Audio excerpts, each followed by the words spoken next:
बिस्मिल्लाहिर्रहमानिर्रहीम। अस्सलाम वालेकुम students, I am Talha Tayyab. आज हम डिस्कस करेंगे 9th बायोलॉजी के सेकंड चैप्टर के second lecture steps of biological method को।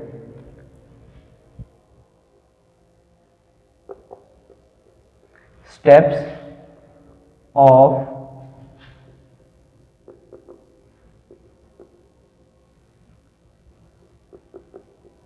Biological method. इस टॉपिक में हम डिस्कस करेंगे कि हमारे पास जो बायोलॉजिकल मेथड है, जिसको हमने कहा था कि एक साइंटिफिक मेथड है जिसमें हम प्रॉब्लम सॉल्व करेंगे रिलेटेड टू लाइफ। तो हम इस टॉपिक के अंदर ये चीज देखेंगे कि उस मेथड के कौन कौन से स्टेप्स हैं, किन स्टेप्स में मुश्तमिल वो मेथड है जिसके बाद हम अपने प्रॉब्लम को सॉल्व कर पाते हैं। यानी इसमें हमें क्या देखना है कि हमें कौन कौन से स्टेप्स को, कौन कौन से लेवल्स को अबूर करके अपने रिजल्ट्स तक जाना है, हम अपनी फाइंडिंग तक पहुंचेंगे। तो इसमें हम उनकी बात करेंगे। हमारे पास जो बायोलॉजिकल मेथड है उसके अंदर 7 स्टेप्स शामिल हैं। वो 7 स्टेप्स कौन कौन से हम उनको देखेंगे और उन स्टेप्स में हमें क्या करना है, इन चीजों को डिस्कस करेंगे। जो फर्स्ट स्टेप हमारे पास आता है जी बायोलॉजिकल मेथड का, वो है recognition of biological problem.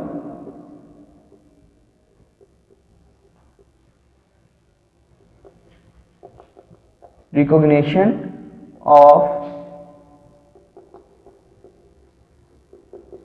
Biological problem मतलब क्या हुआ, फाइंडिंग ऑफ बायोलॉजिकल प्रॉब्लम, कि हमें फर्स्ट स्टेप में क्या करना है कि अपने प्रॉब्लम को फाइंड आउट करना है। हमें देखना है, आइडेंटिफाई करना है कि हमारा प्रॉब्लम है क्या। जब तक हमारे पास आइडेंटिफिकेशन ऑफ प्रॉब्लम नहीं होगी तो हम उसको किस तरह कंप्लीट कर पाएंगे, उसको हम कैसे स्टडी कर पाएंगे, कैसे उसको समझ सकेंगे। तो फर्स्ट स्टेप में हमें क्या करना है कि रिकॉग्निशन करनी है, हमें उसको आइडेंटिफाई करना है, हमें उसे फाइंड करना है, हमें उसे समझना है कि प्रॉब्लम है क्या। जब हम ये समझ पाएंगे, जब हम ये समझ जाएंगे कि हमारा प्रॉब्लम है क्या, देन हम इसको लेके नेक्स्ट मूव करेंगे। जो सेकंड स्टेप आएगा हमारे पास, जब हम अपनी प्रॉब्लम को समझ चुके होंगे, तो उसके बाद जो हमारा सेकंड स्टेप आएगा बायोलॉजिकल मेथड का, वो क्या होगा। हमारा सेकंड स्टेप आएगा जी ऑब्जर्वेशंस।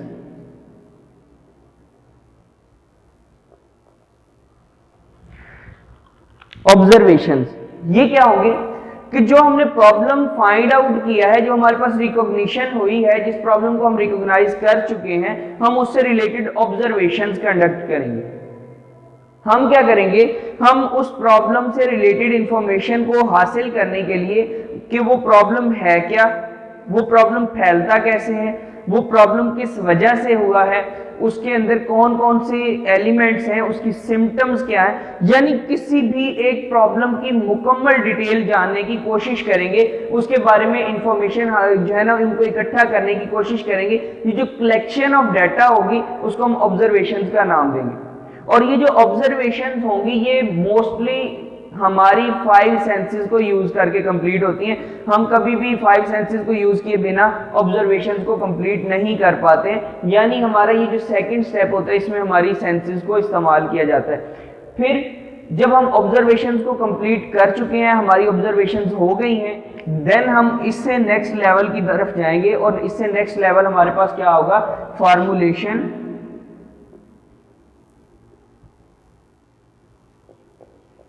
Of hypothesis.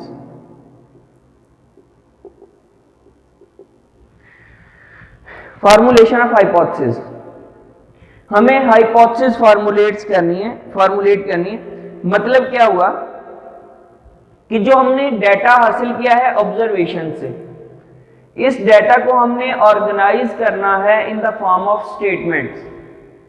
अपनी ऑब्जर्वेशंस को इस्तेमाल करते हुए हमें कुछ स्टेटमेंट्स बनानी है जो हमारे डाटा को बयान करेंगे, जिनकी मदद से हम अपनी ऑब्जर्वेशंस को बयान करेंगे कि हमने क्या क्या ऑब्जर्व किया है, हमारे पास कौन कौन सी जो है ना मालूमात इकट्ठी हुई हैं बाय ऑब्जर्वेशन, उनको हम सबको लेके आएंगे स्टेटमेंट्स की फॉर्म में, उनको हम जो है ना सेंटेंसेस में लेके आएंगे और इस काम को हम नाम देंगे फॉर्मुलेशन ऑफ हाइपोथेसिस। ये हाइपोथेसिस जो होती हैं ये हमें एक डायरेक्शन देती हैं, इनकी मदद से हमें एक रास्ता मिलता है जो हमारे काम को आगे बढ़ाता है। अब हाइपोथेसिस जो है ये एक स्टेटमेंट है, सिर्फ एक स्टेटमेंट है जो हमारे डाटा को एक्सप्लेन कर रही है। अब ये स्टेटमेंट बिल्कुल सही है या गलत है ये हम आगे जाके देखेंगे कि इसे हमारा कौन से स्टेप्स बयान करेंगे कि हमारी हाइपोथेसिस किस हद तक सही है या गलत है, इन चीजों को हम आगे देखेंगे। जब हम फॉर्मुलेशन ऑफ हाइपोथेसिस कर लेंगे, हमारे पास हाइपोथेसिस बन जाएंगी, देन हम इससे नेक्स्ट स्टेप की तरफ आएंगे और इससे नेक्स्ट स्टेप आता है डिडक्शन।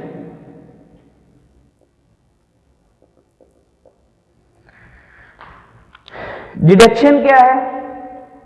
नाम से जाहिर हो रहा है डिडक्ट, कम किया जा रहा है। डिडक्शन में हम क्या करेंगे कि हमारी जितनी भी हाइपोथेसिस है, किसी भी एक प्रॉब्लम से रिलेटेड हमने जितनी भी हाइपोथेसिस बनाई है, 2 है, 4 है, 10 है, 20 है, जितनी भी हमारी हाइपोथेसिस है, हम उन हाइपोथेसिस में से सबसे सूटेबल हाइपोथेसिस को अलग करेंगे और बाकी सब हाइपोथेसिस को छोड़ देंगे।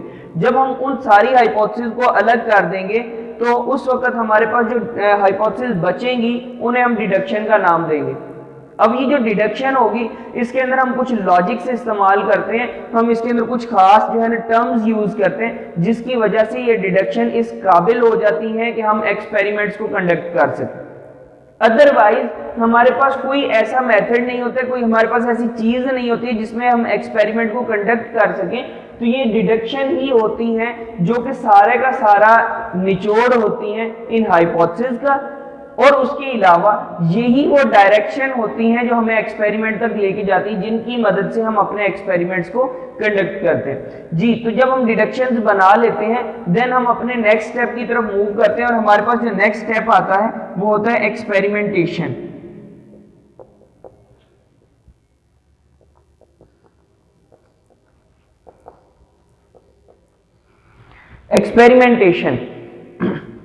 एक्सपेरिमेंटेशन क्या चीज है? इसमें हम अपनी डिडक्शन को इस्तेमाल करते हुए एक्सपेरिमेंट करते हैं और ये मोस्ट बेसिक स्टेप होता है हमारे इस पूरे के पूरे मेथड का, क्योंकि यही वो स्टेप है जो एक्सप्लेन करेगा, जो हमें जो है ना क्लियर करवाएगा कि हमारा काम कितना ऑथेंटिक है। अगर हम एक्सपेरिमेंटेशन नहीं करते हैं, हम उसको एक्सपेरिमेंट से नहीं गुजारते हैं अपनी डिडक्शन को, तो कभी भी हम ये नहीं कह सकते कि जो हम काम कह रहे हैं, जो हम एक्सप्लेनेशन दे रहे हैं वो सही है। रीजन क्या है? जब तक हमारा उस पर प्रैक्टिकल कंडक्ट नहीं होगा तो हमें पता ही नहीं चलेगा कि जो हमारा डाटा है वो किस हद तक ऑथेंटिक है। यानी हमारे काम की ऑथेंटिसिटी जो है वो बेस कर रही होती है ऑन एक्सपेरिमेंटेशन। जब हम एक्सपेरिमेंटेशन करते हैं देन हम देखते हैं कि हमारी जो बात थी या जो हमारा डाटा था या जो हमारी मालूमात थी वो किस हद तक सही थी या गलत थी। तो ये एक्सप्लेनेशन हमें सारी की सारी हमारी एक्सपेरिमेंटेशन से मिलती है। जब हम एक्सपेरिमेंटेशन कर लेते हैं देन हम नेक्स्ट स्टेप की तरफ जाते हैं, और जो नेक्स्ट स्टेप आता है हमारे बायोलॉजिकल मेथड के अंदर वो होता है समराइजेशन ऑफ रिजल्ट्स।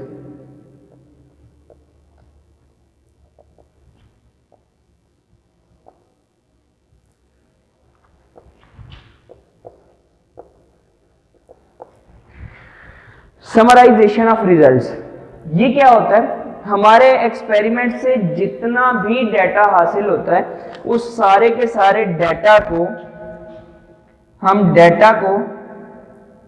इंफॉर्मेशन की फॉर्म में लाते हैं। यानी एक्सपेरिमेंटल डाटा जो होता है जितना भी हमें मिला है वो एक बिखरी हुई मालूमात होती है, हम उसको आसानी से समझ नहीं पाते, या हमारे पास अगर कोई थर्ड पर्सन आता है तो वो हमारे एक्सपेरिमेंटल डाटा को समझ नहीं सकता है।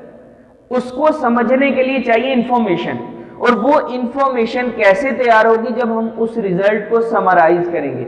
और समराइजेशन ऑफ रिजल्ट्स में मोस्टली हम डिफरेंट टेक्निक्स को यूज करते हैं, जिसमें हमारी मैथमेटिकल टेक्निक्स भी होती हैं, स्टैटिकल टेक्निक्स भी होती हैं। हम डिफरेंट टेक्निक्स को यूज करते हैं तो तब जाके हमारे पास एक समरी तैयार होती है अपने काम की, हमारे पास एक रिजल्ट एक लेआउट में आ जाता है जिसको आसानी से समझा जा सकता है। तो ये हमारे पास नेक्स्ट स्टेप होता है जी एक्सपेरिमेंटेशन से। जब हम समराइजेशन ऑफ रिजल्ट्स कर लेते हैं, हमारे पास रिजल्ट समराइज हो गए हैं, तो अब हम अपने नेक्स्ट स्टेप की तरफ जाते हैं। हमारा जो नेक्स्ट स्टेप है वो लास्ट स्टेप होता है हमारे बायोलॉजिकल मेथड का, और वो स्टेप होता है रिपोर्टिंग ऑफ रिजल्ट्स।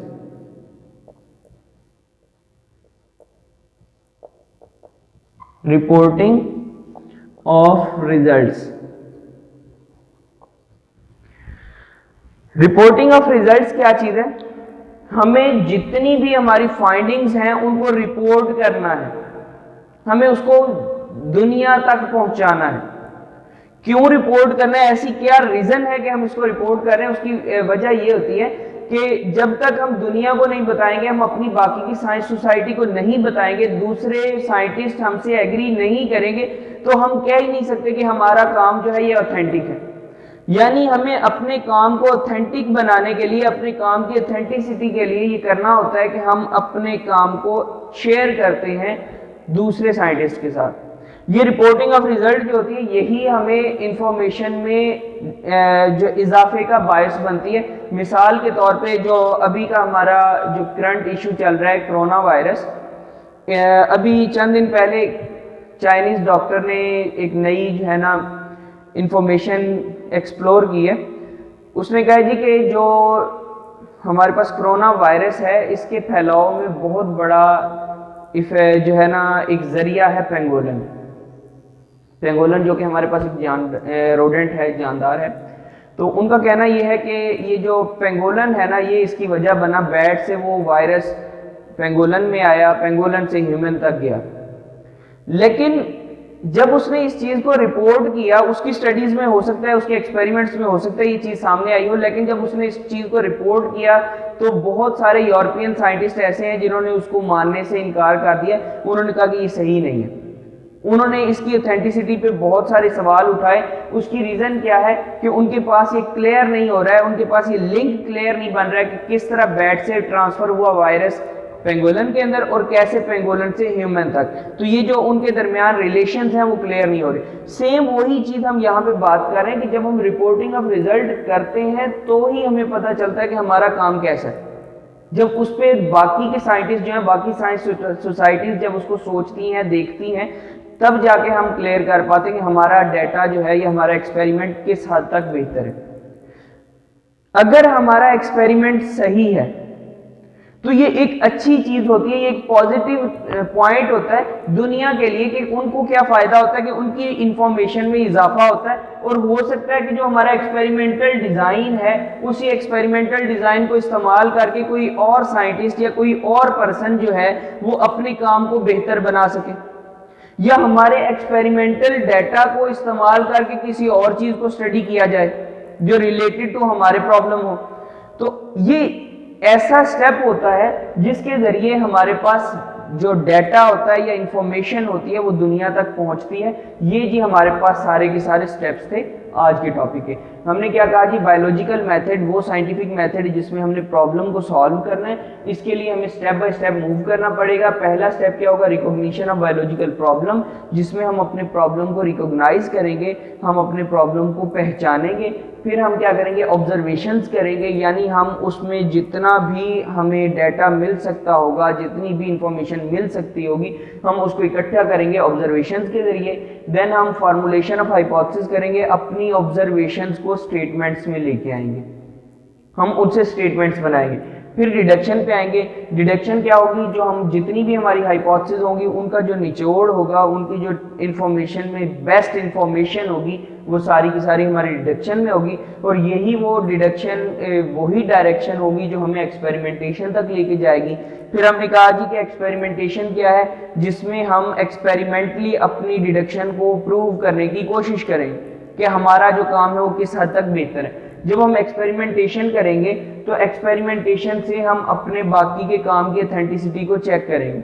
उसके बाद एक्सपेरिमेंटेशन से हासिल होने वाले डाटा को हम इंफॉर्मेशन के अंदर लाएंगे। तो इस स्टेप को हम नाम देंगे summarisation of results. Then summarisation of results के बाद हम रिपोर्टिंग ऑफ रिजल्ट पे आ जाएंगे। तो हम क्या करेंगे, अपने रिजल्ट्स को रिपोर्ट करेंगे, दुनिया के दूसरी सोसाइटीज़ के दूसरे लोगों को बताएंगे, ताकि हमें पता चल सके कि हमारा काम किस हद तक ऑथेंटिक है, या हमारा काम में कहीं अगर कोई प्रॉब्लम है तो वो सॉल्व हो सके। तो ये था जी आज का हमारा टॉपिक। नेक्स्ट हम इंशाल्लाह इससे आगे मूव करेंगे। अब एक बायोलॉजिकल प्रॉब्लम को लेके हम उसको स्टडी करेंगे और देखेंगे कि उस प्रॉब्लम में क्या होता है, और उसके अलावा हम इन स्टेप्स को वन बाय वन डिस्कस करेंगे और देखेंगे हर स्टेप को हम कैसे कंडक्ट करेंगे, रिकॉग्निशन कैसे होगी, ऑब्जर्वेशंस कैसे होगी, ऑब्जर्वेशंस की क्या टाइप्स होंगी, हाइपोथेसिस कैसे बनानी है, उसकी हाइपोथेसिस की क्वालिटीज़ क्या होनी चाहिए। तो इन सारी चीज़ों को इंशाल्लाह हम देखेंगे, डिस्कस करेंगे। आज के टॉपिक से रिलेटेड अगर आपका कोई क्वेश्चन हो तो नीचे कमेंट्स बॉक्स में बता दीजिएगा, मैं इंशाल्लाह आपको आंसर कर दूंगा। अल्लाह हाफिज़।